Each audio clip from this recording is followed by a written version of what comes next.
Hello and welcome to this video on empty groups. Today we're going to cover a use case that we see many people asking as they're jumping into Incorta for the first time. In this case, we're talking about how these two data tables will join together and how that gets presented back within our analyzer view of Incorta.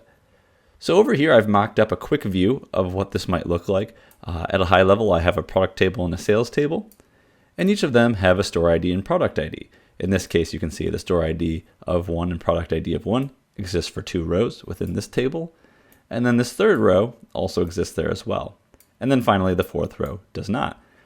The store ID, product ID presumably does not get populated here if there has been no sales of that particular product. And you can see the evidence down here in the result. It's aggregated these 2 rows together into a single row. You can see that second transaction of that sale show up here.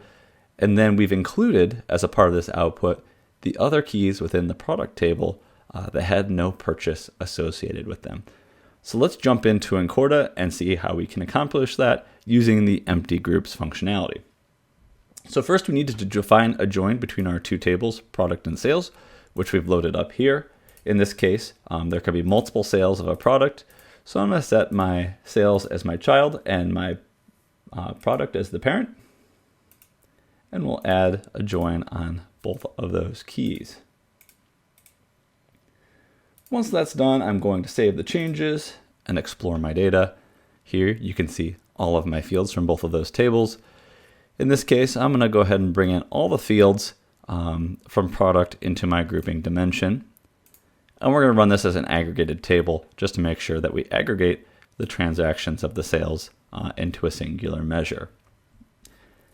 So here's the good view that we have here. You can see that this is representative of what has been sold, but we also want to show groups of products that have not been sold.